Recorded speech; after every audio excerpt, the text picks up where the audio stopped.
Welcome to Mallu cooler. Barcelona റാഷ്ഫോർഡിനെ sign ചെയ്യാൻ വേണ്ടി ശ്രമിക്കുന്നു എന്നുള്ള ന്യൂസസ് ആണ് പുറത്തു വരുന്നത്. കുറേ മാധ്യമങ്ങൾ ഇത് ഓൾറെഡി റിപ്പോർട്ട് ചെയ്തിട്ടുണ്ട്. ബാഴ്സയും റാഷ്ഫോർഡിൻ്റെ ഏജൻസൊക്കെ ആയിട്ട് ഡിസ്കഷൻസ് നടക്കുന്നു എന്നൊക്കെ പറയുന്നുണ്ട്.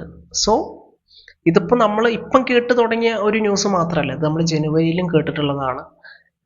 യുണൈറ്റഡിൽ നിന്ന് ഒരു ലോണിൽ ബാഴ്സ റാഷ്ഫോർഡിനെ എത്തിക്കാൻ വേണ്ടി ശ്രമിക്കുന്നു എന്നുള്ള തരത്തിലുള്ള ന്യൂസ്. പക്ഷെ അതപ്പം കൊളാപ്സ് ആയിട്ട് ആൾ നേരെ ആസ്റ്റൺ വില്ലയിലേക്ക് പോവുക ചെയ്തിട്ടുള്ളത്. പക്ഷേ ഇപ്പോൾ കുറച്ചുകൂടി കോൺക്രീറ്റ് ഒക്കെ ആവുമെന്നാണ് എനിക്ക് തോന്നുന്നത്. അല്ലെങ്കിൽ I can see that deal happening. അത് സംഭവിക്കുന്ന കേട്ടോ തോന്നുന്നത് ശരിക്കും പറഞ്ഞു കഴിഞ്ഞാൽ. കാരണം എന്താണെന്ന് വെച്ച് കഴിഞ്ഞാൽ, ഒന്ന് ലൂയിസ് ഡിയാസിൻ്റെ ഡീലിൽ നിന്ന് നമ്മൾ പിൻവാങ്ങി കഴിഞ്ഞു എന്നാണ് കേൾക്കുന്നത്. പിൻവാങ്ങട്ടെ, കുഴപ്പമൊന്നുമില്ല, പിൻവാങ്ങി കഴിഞ്ഞു എന്നാണ് കേൾക്കുന്നത്.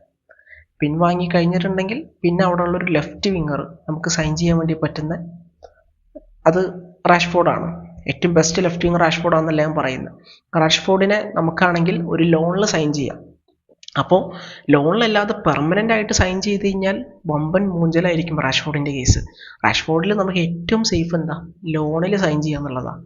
ഒരു കൊല്ലം ലോണിൽ കളിച്ചിട്ട് എന്നിട്ട് നമുക്ക് നോക്കാം ആളുടെ പെർഫോമൻസ് എങ്ങനെയാണ് കാര്യങ്ങൾ എന്നൊക്കെ. എന്നിട്ട് ആളെ പെർമനൻ്റ് ആയിട്ട് സൈൻ ചെയ്യുന്ന കാര്യം നമുക്ക് ഡിസൈഡ് ചെയ്യാം. അപ്പോൾ എന്തായാലും നമുക്കവിടെ ഡയാസിൻ്റെ മേലെ അത്ര പൈസ ഇടേണ്ടി വരുന്നില്ല. ഈ ചങ്ങായിനെ ലോണിന് കൊണ്ടുവരാം, എന്നിട്ട് ലെഫ്റ്റിൽ അഡ്ജസ്റ്റ് ചെയ്ത് പോവാം. അതായത് ഇപ്പോൾ ലെഫ്റ്റിൽ ഇയാൾ മാത്രമൊന്നുമല്ലല്ലോ, നമുക്ക് റഫീഞ്ഞൊക്കെ ഉണ്ട് അവിടെ. ഇനിയിപ്പം ലാമാസി എന്ന അൺഎക്സ്പെക്റ്റഡ് ആയിട്ട് ഇൻ്റർവെൽ ഉണ്ടാവും എന്നൊക്കെ പടച്ചെന്നറിയാം, ഉണ്ടാവില്ല എന്ന് തോന്നുന്നത്. എനിവേ നമുക്കവിടെ റഫീഞ്ഞ ഉണ്ട്. സോ നമുക്ക് രണ്ടാളിങ്ങനെ വെച്ച് മാറി കളിക്കാൻ വേണ്ടി പറ്റും. പിന്നെ നമുക്ക് ലെഫ്റ്റിൽ റാഷ്ഫോർഡ് ഉള്ളതുകൊണ്ട് റൈറ്റിൽ കുറച്ചൊക്കെ റാഫിഞ്ഞിനെ യൂസ് ചെയ്യാം. അതുവഴി നമുക്ക് യമാലിന് റെസ്റ്റ് കൊടുക്കാൻ വേണ്ടി പറ്റും. സോ അങ്ങനത്തെ കാര്യങ്ങളൊക്കെ ഉണ്ട്. പിന്നെന്താ, ലോ കോസ്റ്റ് പരിപാടിയായിരിക്കും. ഇപ്പം ഡിയാസിന് കൊടുക്കേണ്ട സാലറി ഒന്നും ഇവൻ എന്തായാലും കൊടുക്കേണ്ടി വരില്ല എന്നാണ് എനിക്ക് തോന്നുന്നത്. എന്തായാലും വരുന്നുണ്ടെങ്കിൽ നല്ല സാലറി കട്ട് കാര്യങ്ങളൊക്കെ എടുത്തിട്ടേ ബാഴ്സയ്ക്ക് വരുള്ളൂ, അതാണ്. പിന്നെ ആളുടെ ആറ്റിറ്റ്യൂഡൊക്കെ ഭയങ്കര സീനാണ്.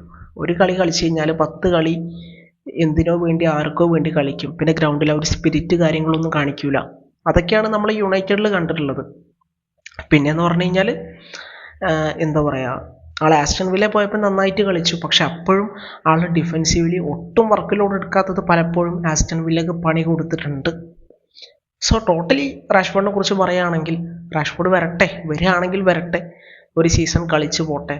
എന്നിട്ട് മേ ബി ഇങ്ങനെ ആയിരിക്കും ക്ലബ്ബ് പ്ലാൻ ചെയ്യുന്നുണ്ടാവുക. ഈ ഒരു സീസണിൽ സ്ട്രൈക്കറേയും ലെഫ്റ്റ് വിങ്ങറേയും സൈൻ ചെയ്യാതെ, അല്ലെങ്കിൽ ഒരു ബിഗ് പ്രൈസിന് ലെഫ്റ്റ് വിങ്ങറേയും സ്ട്രൈക്കറേയും സൈൻ ചെയ്യാതെ ഈ 25-26 സീസണിൽ 1-2 ട്രോഫിയൊക്കെ അടിച്ച് അപ്പോഴത്തേന് നമ്മളെ ക്യാമ്പ് നൗക്കെ തുറന്ന് ഫിനാൻഷ്യലി ഒന്നുകൂടി മെച്ചപ്പെട്ട സ്റ്റേജിൽ എത്തിയിട്ട് നമ്മൾ എന്ത് ചെയ്യാം, 2025-26 സമ്മറിൽ ആയിരിക്കും മിക്കവാറും നമ്മൾ ഒരു ടോപ്പ് ലെഫ്റ്റ് വിങ്ങറേയും സ്ട്രൈക്കറേയും സൈൻ ചെയ്യാമെന്നാണ് എനിക്ക് തോന്നുന്നത് ഈ പോക്ക് കണ്ടിട്ട്.